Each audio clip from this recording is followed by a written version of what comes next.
Hi, today we're going to talk about memory management, that is automatic memory management, aka garbage collection. The reason that we care about automatically managing memory is because manually managing your memory in programs is extremely hard and very error prone. This example on the left-hand side comes from the Brill memory extension, for instance.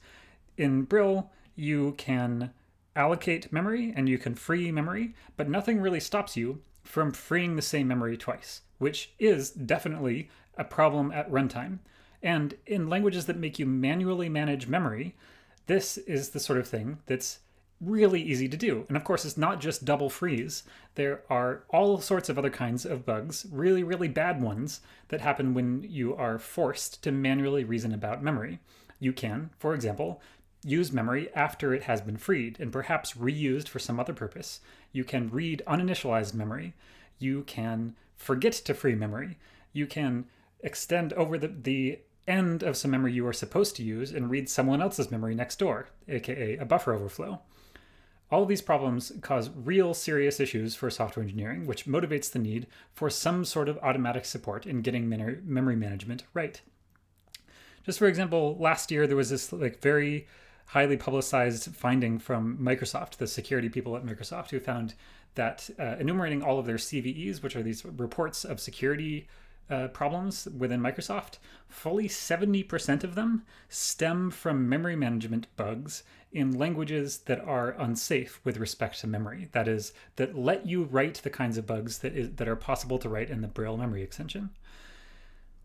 I think it's useful to ask ourselves, just in general, what the current landscape is with respect to memory management. That is, all those bugs that have to do with incorrect management of memory, those come from languages that make the programmer manage memory themselves. And there are lots of other languages that automatically do it, and that's what this lesson is going to be about.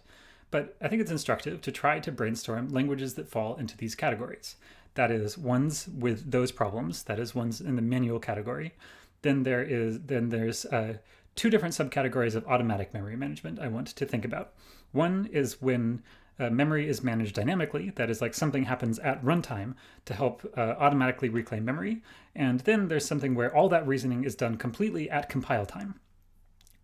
I'm not going to make you pause the video or anything. I just want you to think for a moment as I write these things down, what languages, pick your favorite languages, pick your top 10 favorite languages and try to categorize them along these columns. The standard bearers for manual memory management are definitely C and C++. There are others, of course, but these are the famous ones and the ones where the vast majority of those 70% of those bugs we're talking about come from. Then there is dynamic and automatic memory management. And this, I would argue, is where the vast majority of languages that you probably use fall. For example,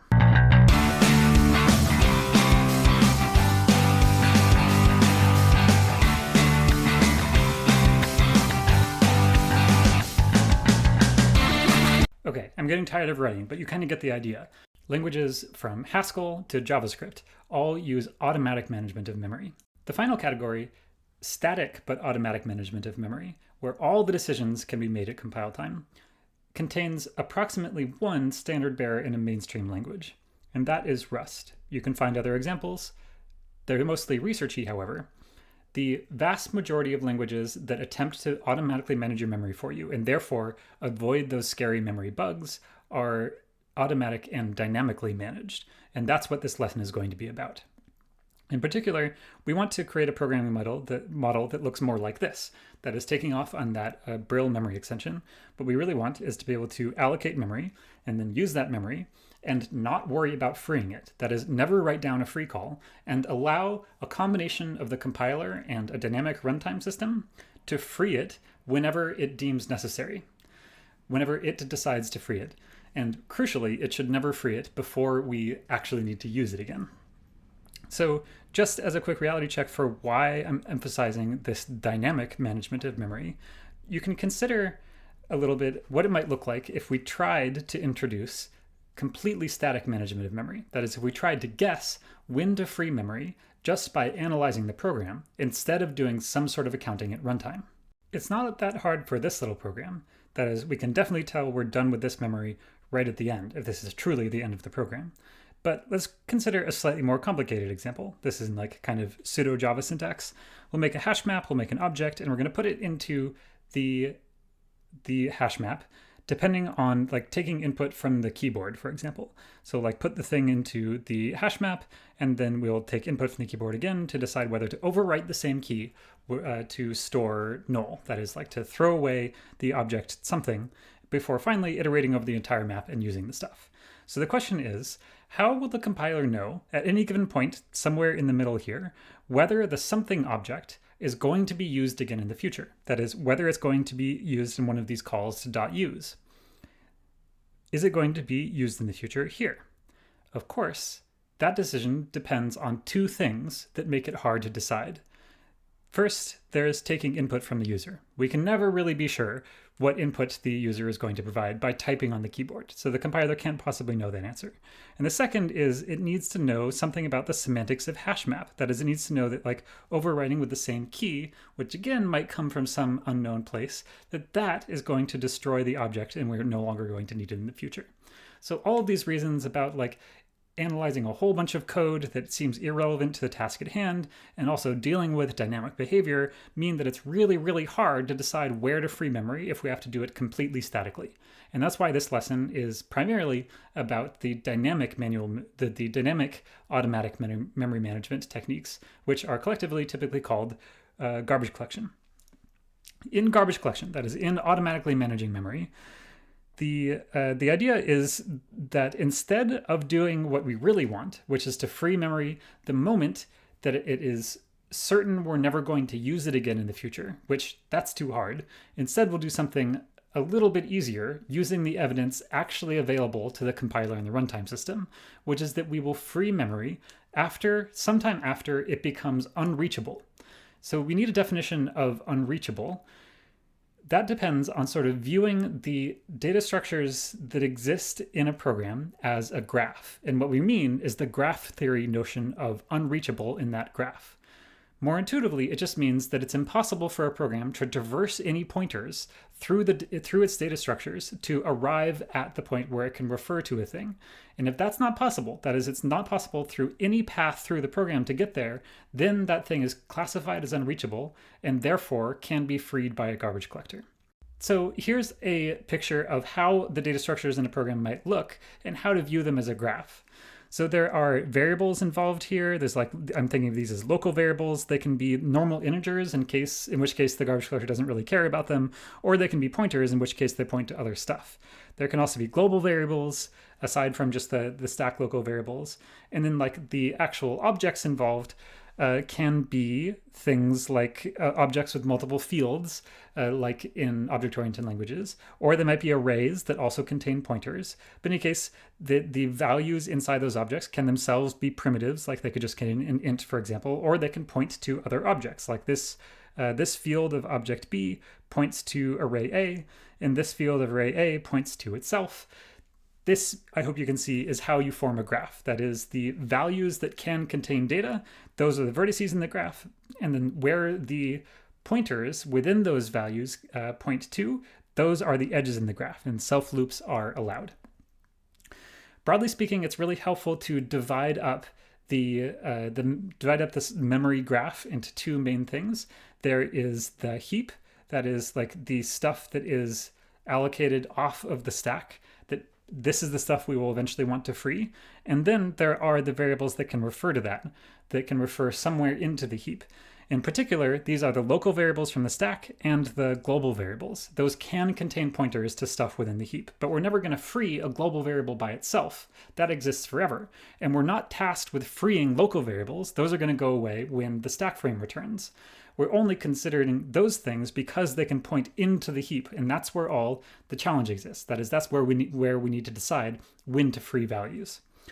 Those things on the left-hand side here, that is the local variables and the global variables, are typically called the roots because that's where we'll start looking for live stuff. That is, the question is your value reachable from the roots? And then, of course, the rest of the stuff that we may or may not free, that's the heap. Here's a little bit of fun garbage collector terminology for you. People will often refer to the algorithm that's looking for stuff to free. That's the collector. That's the runtime system that like decides when to free stuff. I think it's hilarious that in the garbage collection literature, the other stuff, that is the actual program you're trying to write, gets this kind of like diminutive name, the mutator. That is your program you're actually trying to run. The whole reason we're doing this. That's the mutator to distinguish it from the collector. Then the terms live and dead are pretty similar to the terms that we used for local variables when doing our data flow analyses, for example. Live just means it's going to be used again. A thing is going to be used again sometime in the future, and dead means the other thing. So I want to introduce you to a big distinction within the world of automatic memory management. There are two main lenses through which you can see the task of trying to find unreachable values and calling free on them. I'm going to distinguish these two things along several different axes and try to explain them both at once. The two main categories here that I'm talking about are called reference counting and mark sweep or tracing. And very briefly, as an overview, reference counting says I'm going to keep a number associated with every value that indicates how many references there are to it. And when that drops to 0, I know I can free it.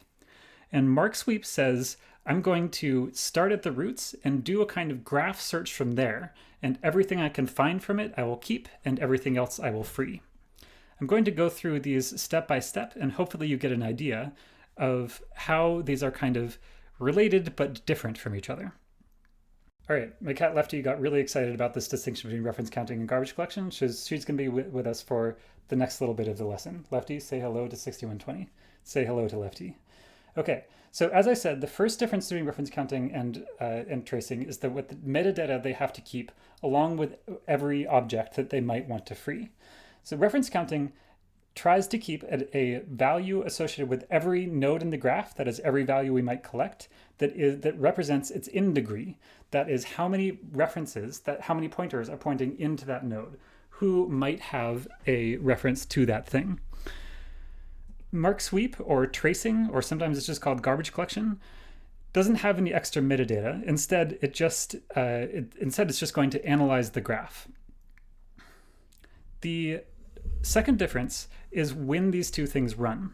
Reference counting runs every time you change a pointer. That is, every time you take a pointer that pointed somewhere, that you create a new pointer, or you modify a field of an object, for example, that contains a pointer to point somewhere else, the reference counting has something to do. That is, it needs to change some of those reference counts in some of the values in the variables. It needs to decrement the value of the thing it used to point to and increment the reference count of the thing it now points to. When mark sweep or tracing GC runs, it runs just periodically. That is, like, it kind of doesn't really have any bookkeeping to do, so it's just like, whenever you get around to it, just call me back and I will run and try to find the garbage and delete it for you. At that point, however, it has to do something quite a bit more complicated. It needs to do some sort of a graph search. That is, it needs to actually view the heap as a graph that you can run just a normal graph algorithm on it, like DFS or BFS or something, and it needs to create a data structure at that point where it keeps track of whether it has reached every single object in the entire heap. So it needs to, like, say, I have reached this thing and this thing and this thing, but during the course of this BFS that I'm doing or whatever, I haven't yet reached this other object over here. And then finally, when that whole thing is done, it locates all the values that it has not reached. That is, like, where that bookkeeping bit is 0, and it calls free on them. The next thing in these two columns is a little animation of what's going on in the heap when these two different algorithms run. That is, when reference counting runs on a reference update, and when mark sweep tracing GC runs periodically whenever it's invoked. So let's look at reference counting first. This scenario that I'm setting up is a tiny little heap that has two different roots pointing to two different objects that currently have a reference count of 1. Then what the mutator does, that is what the actual program does, is it changes the value of one of those roots to, instead of pointing to the second object, it now points to the first object. What reference counting now needs to do is, of course, count those references. That is, on every pointer update, it has to do this thing.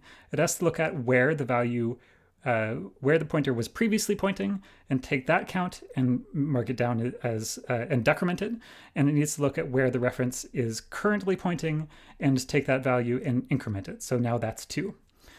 The next thing it needs to do is look at where it previously just moved the pointer from, where it just did the decrement, and see if it hit 0. And if it did, then we need to call free. So we go from this picture to this picture, where that value that just became a reference count 0, that now freed. And we have one more thing to do, which is to recursively call ourselves and do that for the value we just freed. So if our heap in fact looked like this, that is like this now 0 count object is pointing to somewhere else, and then after we delete it, we have to do the exact same procedure for the pointers we just got rid of as part of this object. So recursively, notice that this used to point to this object, it now points nowhere, so all we need to do is decrement the value on that object, it becomes reference count 0, and now we will free it. That's quite a bit different from the picture that tracing GC uses. Typically, people talk about during the process of doing a tracing GC of nodes having different colors. That is just to indicate the different state that they are in. The colors that people typically use are gray, white, and black, where gray means we are currently working on visiting the thing. That is like this just sort of implicitly stores the work list of the algorithm, stuff we still have work to do on. The white vertices are values on the heap that are unvisited, that is, that they might be deleted if we end and things are still in the white state. Black means we are done visiting and we have no more work to do, and also because we visited it, of course, we're not going to free that thing because we encountered it during visiting the entire heap. So the heap starts out, the graph of memory starts out looking like this, where the entire heap is colored white, meaning we haven't gotten there yet, and all the roots are colored gray, meaning that they are alive because they're roots, and roots are always alive, but we haven't finished visiting them yet. That is, we still have work to do in order to traverse the references coming from these roots. The first step then is to visit those roots, and then everything you do like during the search is just take a given node that was gray, color it black, and then color everything that it points to gray. That's kind of the whole thing. So we will color the roots black and say the stuff that they point to, now that's gray. The next frame just has those things are now black. This one didn't have anything to point to, so we're kind of done with that one. This one points to here, so this one's now gray. And if you recursively do this over and over again until you have no more gray nodes, then you will have the black nodes that were reachable from the roots and the white nodes that are not reachable from there. And the only step that you have to do after this is just look for all the white nodes, so you need to have a way to do that, and you call free on all of them.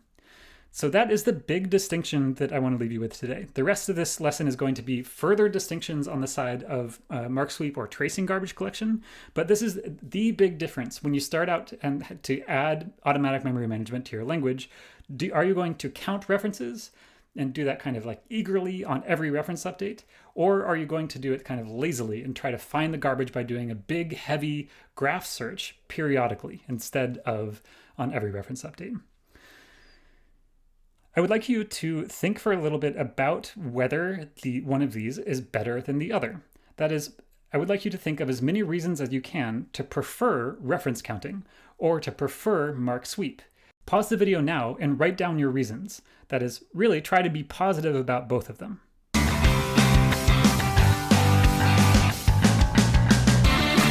I would love to hear what you came up with by posting in Zulip, especially if it doesn't match the like very classic, the conventional wisdom that I'm about to spout for the strengths, the relative strengths of these two techniques. One nice thing about reference counting is that it is deterministic in the sense that it doesn't depend on someone else deciding when to run the garbage collector. It runs immediately when the mutator changes a pointer. So it's really easy to see from looking at your program what's going to happen. And that's not really true with mark sweep, which can run at any time and spend as long as it wants and find as much garbage as it can. The second big advantage that I think reference counting has is that it is pretty damn simple. That is, it's pretty easy to see how to implement it, it's pretty easy to understand how it works, and there's not like a bunch of complicated graph traversal algorithms going on behind the scenes.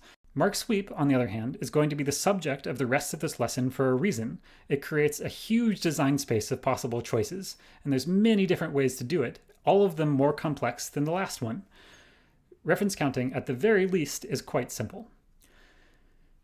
Mark-sweep garbage collection, however, has one really huge advantage over reference counting, which is dealing with cycles. If, for example, you have a situation where your roots don't actually point to a data structure, but everything in that data structure points to itself, if you just have a cycle in the heap graph, then it is definitely the case that that entire data structure, all three of these nodes in this little example, are unreachable, and you should free them. However, in the reference counting world, all of these have reference count 1 because they have in degree 1. So a perfectly good reference counter can't find this garbage. This is a huge fundamental limitation to the way that reference counting works. And it means that lots of languages out there that primarily depend on a reference counter, like the main implementation of Python, for example, also have a backup garbage collector. That is a backup mark-sweep collector that just works, that is only there to try to find cycles and free those for you. Another really big advantage that mark-sweep collectors have is they make the mutator fast by taking off bookkeeping from the critical path. A different way to put this is that a big downside of reference counting is that it has to do something on every pointer update. That is, every time you change a field with a pointer type, every time you delete a pointer or create a new pointer, you have extra bookkeeping work to do. And that's not really true with at least the purest definitions of mark-sweep collection. You can defer all that work to a different phase where you traverse the entire heap. So those are the two big headline differences. There's, of course, a lot of smaller ones, and I'm really interested in what you wrote. So I again want to emphasize that I am curious to see what you wrote down as advantages and disadvantages on Zulip if you can. As I hinted at before, the rest of this lesson is going to be about distinctions in the research about the ways to build mark-sweep garbage collectors. The first subcategory we will examine is conservative garbage collectors. Whereas what we saw so far in the example of a mark-sweep collector is guaranteed to free all garbage, that is to identify as white all those nodes that are unreachable, conservative GCs do not do that. They do guarantee, as you would really want, that they don't free things that are still reachable. However, they don't guarantee that they free all the garbage, that is all the unreachable stuff. It's worth noting that conservative GCs were invented later, so we had to go back and retroactively classify normal GCs, that is ones that actually free all the garbage, as precise. So the distinction is between precise and conservative GCs. Conservative GCs on the face sound really bad. Why would you ever want something to leave something in memory after it's no longer reachable? That is to lose some data and never free it. And indeed, of course, it's not a good thing to do that, but there are real advantages that conservative GCs have. The big one is that they can work on memory-unsafe languages, namely things like C and C++, where you don't know which things are pointers and which things are integers. That is, where it's possible to kind of squirrel away pointers in data structures that the compiler has no hope of knowing whether they are pointers or not. So the trick behind conservative GCs is they look at every word in memory and they try to decide just by looking at the memory whether it can be a pointer or not. So you can see how you can do this in C and C++, even though it seems antithetical to the design of C++ that you should be able to do garbage collection. All you have to do is scan over the stack, that is where the roots might live, and say, does this word, does this series of 4 or 8 bytes, depending on the machine that you're running on, does it look like a pointer? Does that look like a pointer? And the way that you can answer that is, does it point to memory that is addresses in the virtual address space of the process that, first of all, are live pages? So if you just have 5, for example, you probably don't have a page mapped into your process that contains the address 5. Usually they're much larger addresses than that, where you have your actual pages. And then secondly, do they contain a value that, do those addresses point to somewhere that we have previously malloced? So if you look at this pointer, it doesn't point to anywhere in the heap. That is, it doesn't point to any particular object that has been previously allocated. But this one doesn't either. It goes out of the range. But this one, if we have a object allocated at these addresses, for example, this thing seems to point here. So a conservative garbage collector says, well, this number looks like a pointer. I must, because I'm conservative, I don't want to free values that might still be reachable, I have to assume that it's a pointer. So I'll just assume that this is a heap object that I need to keep around. That is, that I need to mark as black instead of white and not free it. So it's kind of amazing that it's possible to write a garbage collector that doesn't know what a pointer even is. And just by looking at numbers, it's possible to decide, well, what are all the things that I must keep around just to be sure that I'm not freeing memory that's going to be used in the future. It is possible to create these things, and people do actually use them in the C and C++ land. There are actually other reasons to make conservative garbage collectors too. For instance, this is a really cool blog post from the developers of the JavaScript compiler at Apple, that is the one that lives in Safari on Macs and iPhones. The garbage collector for the JavaScript runtime uses a conservative garbage collector. So here's the little sentence from their blog post where they say precisely that they're doing exactly this technique that is being used for C and C++, where they can scan over the stack and registers conservatively, just looking at every one and deciding, like, does this look like a pointer? That is, without using extra metadata from the language to tell it whether it's a pointer or not.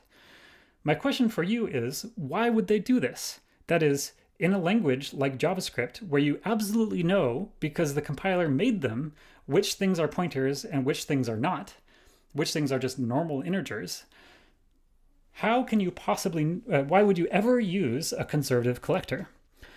You are free to actually read this blog post to find out, but you're also free to just pause this video and think about it for a second. What are some reasons that you might use a conservative collector in a language where it's not strictly necessary? That is, where the compiler can tell you which values are pointers and which are not.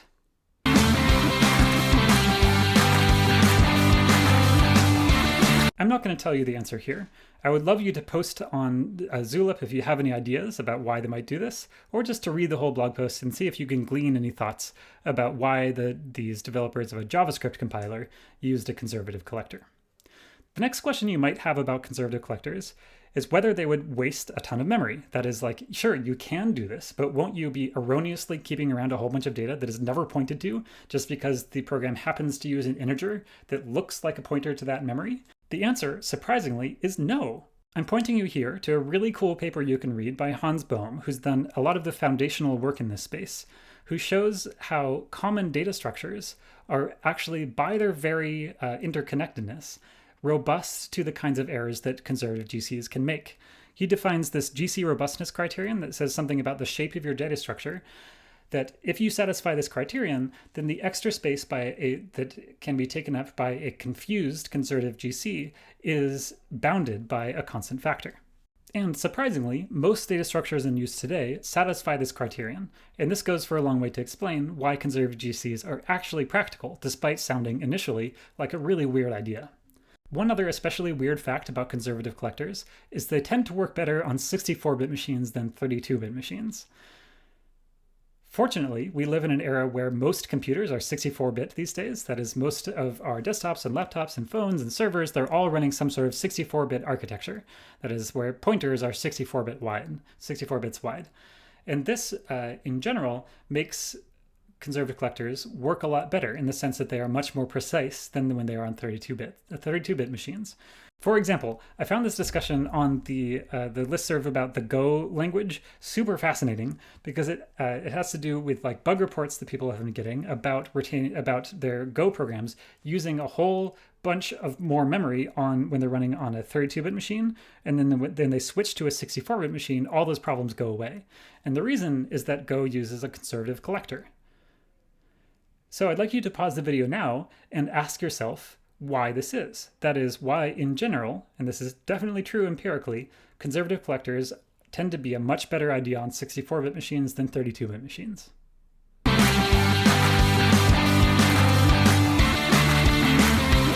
The answer to this question shows up later in this same thread. That is, someone says that Go uses a conservative collector, and this is the key, more values look like pointers in a 32-bit world.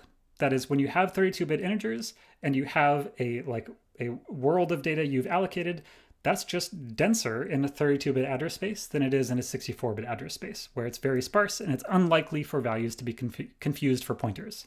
So that's why this problem exists in Go, and why, in general, conservative collectors are better on 64-bit machines, and which fortunately is the era we live in today. So let's explore a few more distinctions in mark sweep garbage collectors. One category is parallel collectors.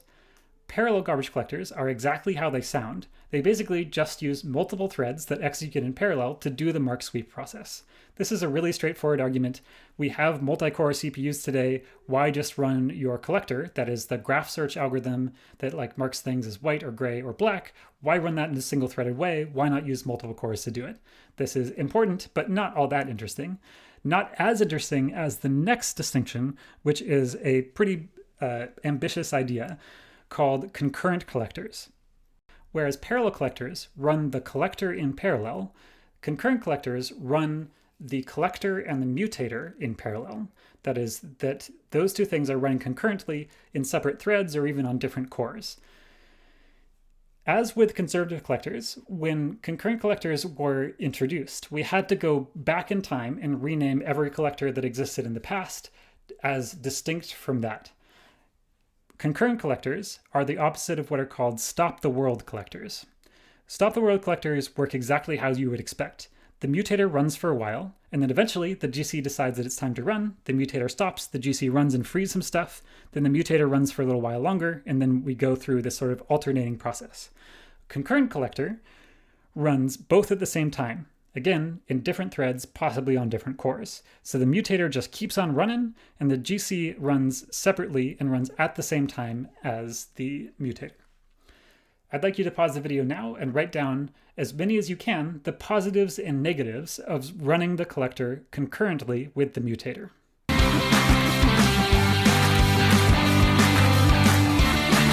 I think the advantages of a concurrent collector are fairly clear, so I hope you got the same answer as me. First is that you don't have to pause. That is, a really annoying thing about stop-the-world collectors is that they have to pause the execution of their program to do your work. So, for example, if you're doing something real-time, like rendering frames to the screen in a video game, it can be extremely annoying and perhaps even unworkable that occasionally, just kind of out of nowhere, you don't get to do your work anymore and you have to wait for the garbage collector to run. That's called a GC pause, and it can be damaging to many different types of applications. Other applications don't really care, but ones that have to do with real-time, they really, really care. The second is that maybe they make the entire process go faster. That is, maybe there's some sort of end-to-end speedup by being able to use one core to do the GC and one for the mutator. That may or may not be true, but in an ideal world it would be because we have so much work to do and we could parallelize it across different cores. The downsides are considerably more subtle, and they are, however, substantial enough to prevent concurrent collectors from being the norm. The first is that they need to synchronize. That is, you have to synchronize whenever you're running two different things on two different threads, perhaps on two different cores, you need to have synchronization between the two. You need to do some sort of like hardware operation to make sure that they can see each other's updates. And that's true of any parallel program you write, including the parallel composition of a mutator and a collector. This means that this whole bit about getting an end-to-end speedup is not so easy because you constantly have to be synchronizing. You have to be doing all these synchronization operations, both in the collector and in the mutator. So you might actually make both slower because they constantly have to synchronize. Whereas a stop-the-world garbage collector just never needs to synchronize because it's running in the same thread. It just gets to see a consistent snapshot of the memory state without doing any of these costly like mutex operations between the two contexts. And the second, and this is even more subtle, is these are just ridiculously complex to implement. That is, it's a pretty well-received wisdom that concurrent collectors are incredibly complex to get right. All these little bits of interaction with synchronization between the collector and the mutator, and having to do that at a way that works with the memory model of the underlying hardware, make these extremely error-prone to get right. They're a major target for formal verification for this reason, because they're just so incredibly nuanced because of their interaction with parallelism, which we all know is hard, and hardware, which is also hard. Here's yet another distinction. Incremental collectors are a different kind of collector that is a stop the world collector, but it's kind of a less bad stop the world collector. It tries to do not the entire tracing work in a single GC pause, and instead tries to like sort of save its progress along the way and get more work done later. So here's my little cartoon of what that looks like. Instead of having like big chunks of the mutator and then perhaps arbitrarily large chunks of collector time, incremental collectors run a little bit and then a little bit more and then a little bit more.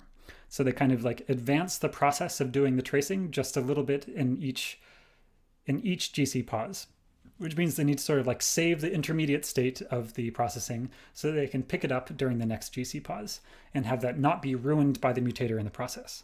But of course, this can make a garbage collector much more predictable because it interrupts you for a small amount of time frequently instead of for a perhaps giant amount of time at seemingly random intervals. A final big distinction I want to make is whether they use a technique that has lots of names. It can be called compacting or copying or moving collectors. And the main reason that these collectors exist is to deal with the problem of fragmentation. In ordinary executions of programs, you sort of start out with a completely empty heap, eventually you fill it up, and then you're going to do some garbage collection, but that leaves you with a fragmented heap. That is, like, there are free areas that you can allocate into, but they might not be big enough for the thing that you want to allocate. You may have like thousands and thousands of 2-byte holes in your memory, but you can't use any of those to allocate a whole like 1 kilobyte chunk of memory, even though there's in aggregate 1 kilobyte of memory available. This can be a really big problem, both for performance and for the overall memory usage of a program. So a moving or a copying or a compacting collector tries to mitigate this by as the name implies, by like moving stuff around to compact things into as small a place as possible, leaving you with a big contiguous area of memory in which to allocate large objects.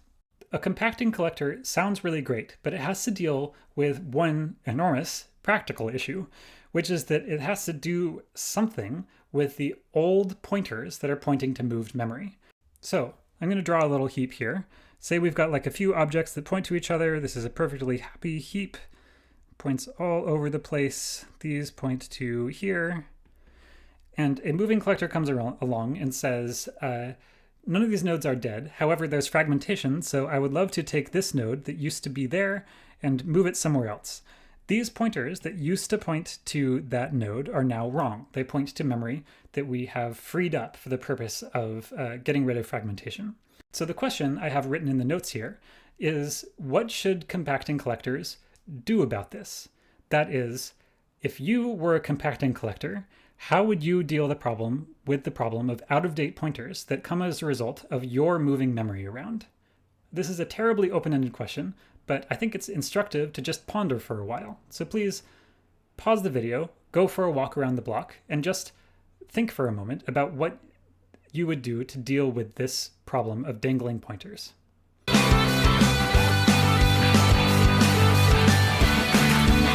I'm again going to refrain from giving my answer because I'm really interested to see what people say. So if you do have an idea just about your first copying collector, how it might deal with updating pointers, I would love for you to write that down in a few sentences on Zulip. I want to show you a few strategies now for how to implement compacting collectors, starting with one that I really have to emphasize because it's so simple, it seems like a joke. And it's not a joke, it's actually something you can use, and it is actually practical for a few reasons. This kind of collector is called a semispace collector because what it does is it takes all the memory that's available to a process, and it immediately, at the very beginning of the program, divides it into 2 chunks. And those chunks are called the from space and the to space.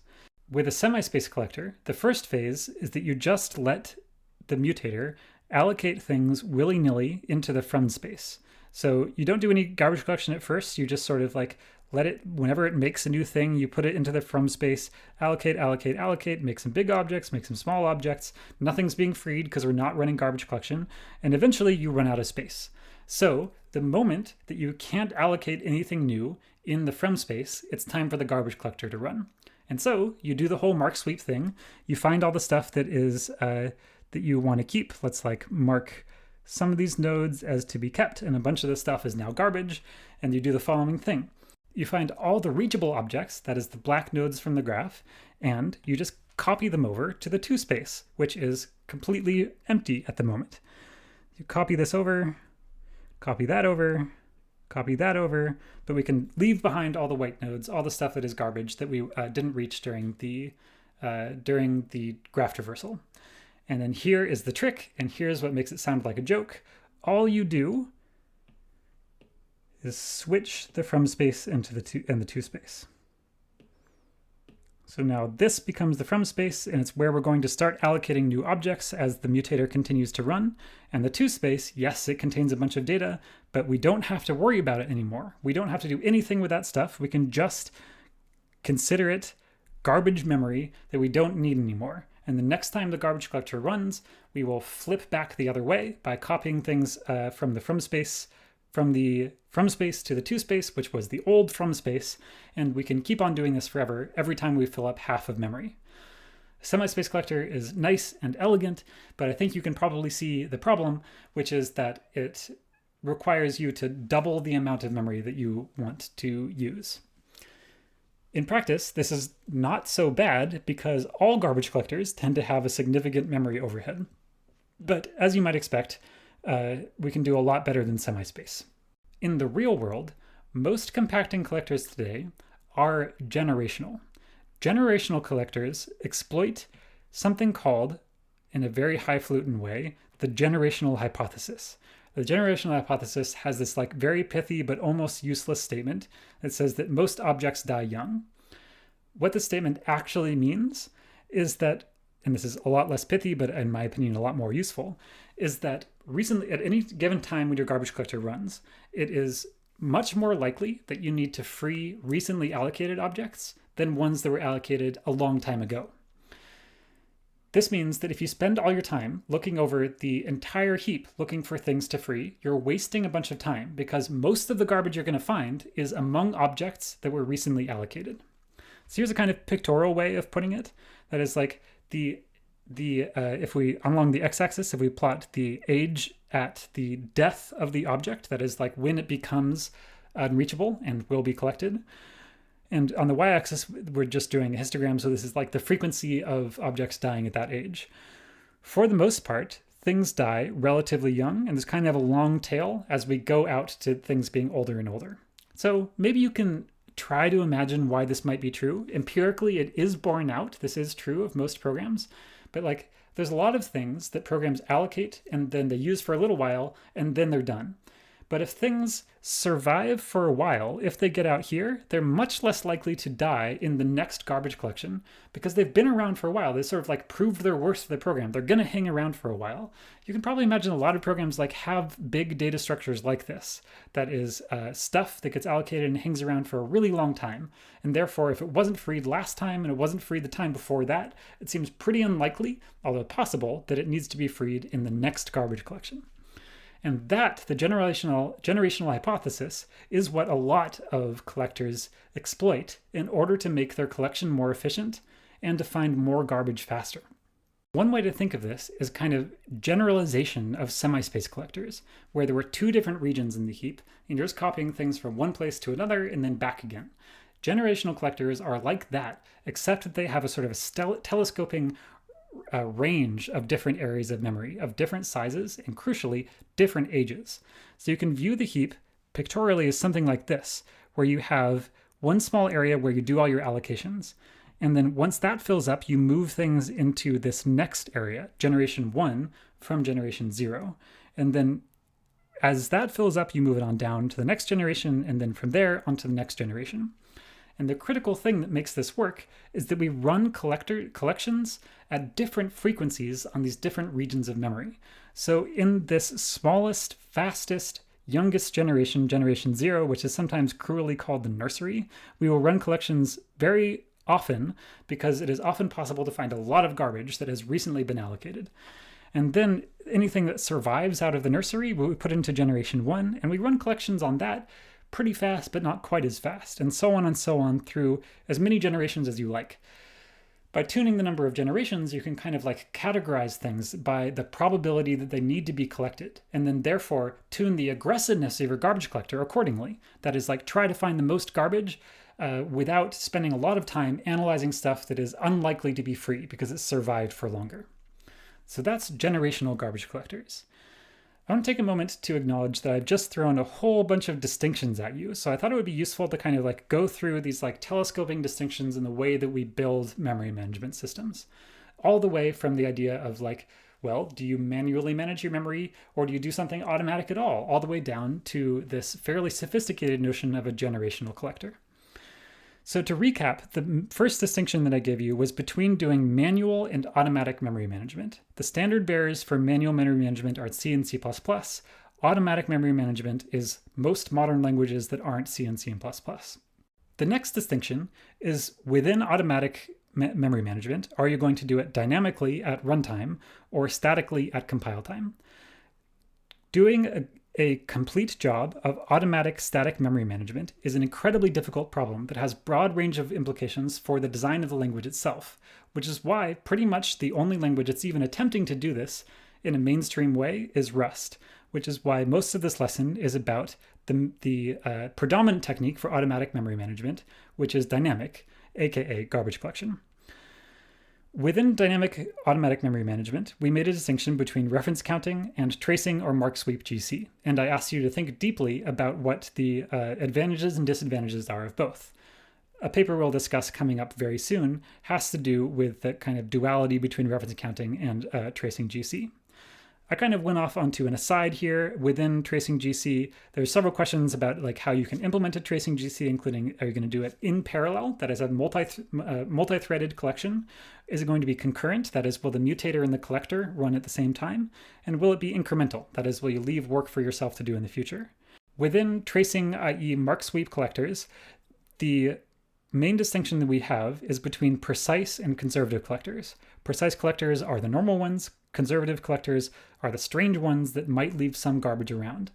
They sound very strange, but they can work surprisingly well for memory unsafe languages like C and C++, and can even be useful as an implementation technique even in safe languages.